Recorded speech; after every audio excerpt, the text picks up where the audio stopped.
నమస్తే, నా పేరు Shivaji. Welcome to our channel. Jaganmohan Reddy గారు ఏం మారలే. వాస్తవంగా జగన్మోహన్ రెడ్డి గారి పరిస్థితుల్లో మరెవరైనా కనుక ఉంటే, మీరున్నా నేనున్నా ఏం చేస్తాము? అసలు 151 సీట్ల నుంచి 11 సీట్లకు ఎందుకు ఓడిపోయాము? తప్పెక్కడ జరిగింది? సరే, మనము వర్స్ట్ కేసులో కూడా మనకు 65 సీట్లు వచ్చింది, 68 సీట్ల దాకా వచ్చింది అప్పట్లో. మరి ఈసారి ఎందుకు మనకు 11 సీట్లే వచ్చింది? తప్పులు ఎక్కడ జరిగాయి? దాన్ని సరిదిద్దుకుందాము, వచ్చే ఎన్నికల్లో ఎలాగైనా గెలవాలి అనేటువంటి ఉద్దేశంతో పనిచేస్తాము. అదేవిధంగా గెలిచినటువంటి పార్టీ ఏదైతే ఉందో, గెలిచినటువంటి ఇప్పుడు ఉన్నటువంటి ప్రభుత్వం ఏదైతే ఉందో, ఈ ప్రభుత్వం ఏమేమి తప్పులు చేస్తుందా అని వేచి చూసి దాన్ని జనాల్లోకి తీసుకెళ్ళి ప్రభుత్వ వ్యతిరేకతను క్రియేట్ చేసి వచ్చే ఎన్నికల్లో ఆ ప్రభుత్వ వ్యతిరేకతను ఆయుధంగా చేసుకుని ఎన్నికలకు వెళ్ళి గెలవడము. ఇది ఏ రాజకీయ నాయకుడైనా, కనీస ఇంకిత జ్ఞానం ఉన్నటువంటి రాజకీయ నాయకుడైనా, కొంచెం జ్ఞానం ఉన్నటువంటి రాజకీయాల మీద అవగాహన ఉన్నటువంటి ఎవరైనా చేసేటువంటి పని. కానీ జగన్మోహన్ రెడ్డి గారు మాత్రం దానికి భిన్నంగా వ్యవహరిస్తున్నారు. అదేంటంటే ఓడిపోయిన తర్వాత అసలు రాష్ట్రంలోనే ఉండడం లేదు, యలహంకలో ఉంటున్నాడు. సరే, అది ఇంకా ఆయన ఇష్టం అనుకోండి. సో ఆయన ఎందుకు ఓడిపోయామని చెప్పి ఆత్మ పరిశీలన చేసుకోకుండా ఆయన అసలు నేను సుభిక్షంగా పరిపాలించాను, ఈవీఎంల వల్ల ఓడిపోయాం మనం అని చెప్పి వాళ్ళ నాయకులు ఏదైతే చెబుతా ఉన్నారో దాన్ని గుడ్డిగా నమ్మేసి, అమ్మయ్య నేను ఎలాగో గెలవబోతాను, ఇంకా కళ్ళు మూసుకుందాము, ఇంక ఎలక్షన్స్ వస్తాయని చెప్పి ఒక భ్రమలో బతుకుతా ఉన్నాడు. సో ఇప్పుడు కూటమి ప్రభుత్వం అందిస్తున్నటువంటి సంక్షేమ కార్యక్రమాలు ఏవైతే ఉన్నాయో వాటిలో ఎక్కడైనా లోటుపాట్లు ఉన్నా, లేదా అభివృద్ధి కార్యక్రమాల్లో ఏదైనా లోటుపాట్లు ఉన్నా దాన్ని జనాలకు అర్థమయ్యేలాగా వివరించి ఒక ప్రజా వ్యతిరేకతను, అంటే ప్రభుత్వం మీద వ్యతిరేకతను క్రియేట్ చేయాల్సింది పోయి దాన్ని పక్కన పెట్టి ఏం చేస్తున్నాడంటే వారానికి ఒకసారి వస్తాడు, ఆ ప్రెస్ మీట్ పెడతాడు, సాక్షి వాళ్ళని పిలుస్తాడు, ఏదో మాట్లాడతాడు, ఇంకా అది ఆయన ఇష్టము. సరే, బయట ఎప్పుడు వస్తున్నాడు? పెళ్ళిళ్ళకు, పేరెంటాలకు బయటకు వస్తున్నాడు. నిన్న ఒక పెళ్ళికి వెళ్ళాడు, నెల్లూరులో ఒక పెళ్ళికి వెళ్ళాడు. మీరు కానీ నేను కానీ పెళ్ళికి వెళ్తే ఏం చేస్తాం? వెళ్ళి ఆ పెళ్లి కూతురునో పెళ్లి కొడుకునో ఆశీర్వదిస్తాము, ఏదో కానుకలు ఉంటే ఇస్తాము, అక్కడ ఏదైనా భోజనం పెడితే తినేసి వస్తాము. ఆయన జగన్మోహన్ రెడ్డి గారు ఏం చేస్తాడో తెలుసా?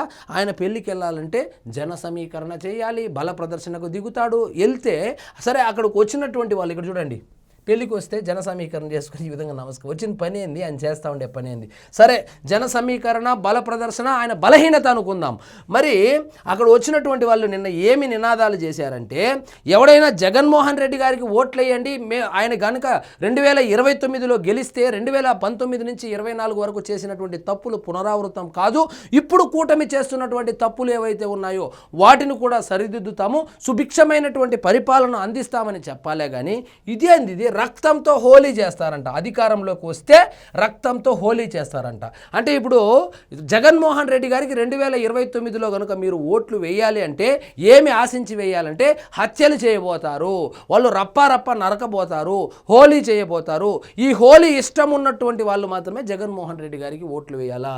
ఇక్కడ చూడండి, జన సమీకరణ, బల ప్రదర్శన చేసుకున్నారు. ఇక్కడ నిన్న నెల్లూరులో ఎవరో వైసీపీ పార్టీకి సంబంధించినటువంటి నాయకుడి వాళ్ళ పిల్లలకు సంబంధించినటువంటి వివాహ వేడుకకు ఆయనైతే హాజరవడం జరిగింది.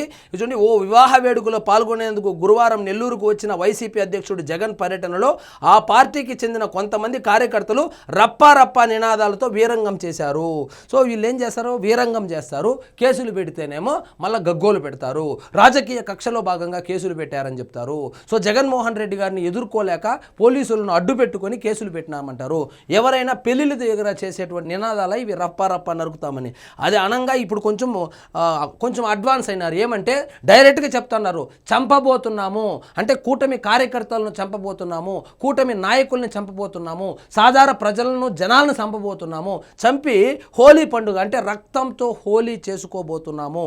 అంటే 2029లో గెలిపిస్తే మేము పోలవరం కడతామనో, లేకపోతే 3 రాజధానులు అన్నాము, ఫెయిల్ అయిపోయాము, సో కాబట్టి అమరావతి రాజధానిగా కంటిన్యూ చేస్తామన్నా చెప్పాలా, లేకపోతే 6 రాజధానులు చేస్తామన్నా చెప్పాలా?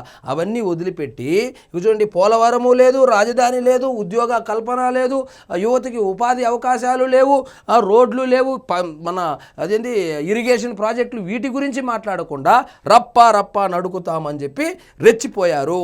మీరు అధికారంలోకి వస్తే రక్తంతో హోలీ ఆడాలి, అంటూ నినాదాలు చేశారంట. అన్నా నువ్వు అధికారంలోకి వస్తే మా జిల్లాకు, నెల్లూరు జిల్లాకు ఈ అభివృద్ధి కార్యక్రమాలు చేయాలని చెప్తారు మామూలుగా ఎవరైనా. సో ఇక్కడ ఏంటంటే ఈ ముందు మడక కరెక్ట్గా పోతే కదా వెనక మడక కరెక్ట్గా పోయేది. అందుకే అధ్యక్షుడు అనేవాడే ఇలాంటి నినాదాలను ఎంకరేజ్ చేస్తూ ఉంటే ఆయన వెనకున్నటువంటి కార్యకర్తలు ఇంకే విధంగా రెచ్చిపోతారు. వాళ్ళు రెచ్చిపోయారు. అధికారంలోకి రాగానే అంటే ఆ మ్యాజిక్ ఫిగర్ దాటంగానే వచ్చి రప్పా రప్పా నరుకుతామని చెప్పి ఈ విధంగా నిస్సిగ్గుగా ఈ విధంగా వీరంగం చేశారు. ఒకటి గుర్తుపెట్టుకోండి జగన్మోహన్ రెడ్డి గారు, రాజకీయాల్లో న్యూట్రల్ ఓటింగ్ అని ఒకటి ఉంటుంది. అది దాదాపు 10% వరకు ఉంటుంది. అది ఈ జన్మకు మీకు ఓట్లు వేయరు. ఎందుకంటే వాళ్ళు మీరు చేసినటువంటి అరాచకాలు, దౌర్జన్యాలకు భయపడి పోయి ఉన్నారు వాళ్ళు. సో అలాంటి వాళ్ళను దగ్గర చేసుకోవడం ఎలా అనేది వ్యూహం రచించకుండా ఇదేంది ఈ విధంగా రప్పా రప్పా నరుకుతామంటే ఎవరైనా చదువుకున్న వాళ్ళు ఒక్క ఓటైనా వేస్తారా మీకు? ఉద్యోగస్తులు ఒక ఓటైనా వేస్తారా? ఒక ఎలైట్ కమ్యూనిటీ ఉంటుంది, వాళ్ళు ఎవరైనా వేస్తారా మీకు ఓట్లు? కాబట్టి ఆ న్యూట్రల్ ఓటింగ్, ఏ పార్టీకి సంబంధం లేని ఓట్లు ఏవైతే ఉన్నాయో అవి మీకు ఇప్పట్లో కాదు కదా, అసలు ఇక మర్చిపోండి దాని గురించి. అది మర్చిపోతే ఇక మీరు ముఖ్యమంత్రి కుర్చీని కూడా మర్చిపోండి. వాళ్ళు ఆ 10% న్యూట్రల్ ఓటర్లకు ఏ పార్టీతోనూ సంబంధం ఉండదు. వాళ్ళు శాంతియుతంగా బతకాలనేటువంటి ఆశ ఉన్నటువంటి వాళ్ళు, శాంతి భద్రతలు బాగుండాలి అనుకునే వాళ్ళు ఈ విధంగా రౌడీయిజం, గూండాయిజం చేస్తాం, ఫ్యాక్షనిజాన్ని మళ్ళీ తెర మీదకు తీసుకొని వస్తామంటే వాళ్ళు హర్షించరు, మీకు ఓట్లు వేయరు. కాబట్టి ఎవరు ఈ సలహాలు ఇస్తాడారో నాకు తెలియదు కానీ మొత్తానికి జగన్మోహన్ రెడ్డి గారు ఏ పర్యటనకు వచ్చినా 10 ఓట్లు పోయేదే కానీ 10 ఓట్లు తెచ్చుకునేటువంటి పరిస్థితి అయితే కనబడడం లేదు. సో ఉన్నటువంటి క్యాడర్ ఎవరైతే ఉన్నారో, గంజాయి కొట్టేవాడో, మందు కొట్టేవాడో, ఇట్లాంటి వాళ్ళను ఉత్సాహపరచడానికి బాగుంటుంది రప్ప డైలాగులు. కానీ న్యూట్రల్ ఓటర్స్ ఎవరైతే ఉంటారో వాళ్ళు హర్షించరు. ఈ విషయము జగన్మోహన్ రెడ్డి గారికి అర్థం కాదు. ఆయనకు అర్థం కాకపోవడమే కూటమి ప్రభుత్వానికి ఒక వరం లాంటిది. ఆయన అలాగే వెళ్తాడు. వీళ్ళు ఈ పథకాలు ఇవి ఎంతవరకు గెలిపిస్తాయో నాకు తెలియదు కానీ జగన్మోహన్ రెడ్డి గారి వ్యవహార శైలే మరొక్కసారి కూటమి ప్రభుత్వాన్ని గెలిపించబోతుంది. సో ఇదండి ఈరోజు మన టాపిక్. మీకు ఈ వీడియో నచ్చినట్లయితే లైక్ చేయండి, షేర్ చేయండి, ఛానల్ మాత్రం సబ్స్క్రైబ్ చేసుకోవడం మర్చిపోవద్దు.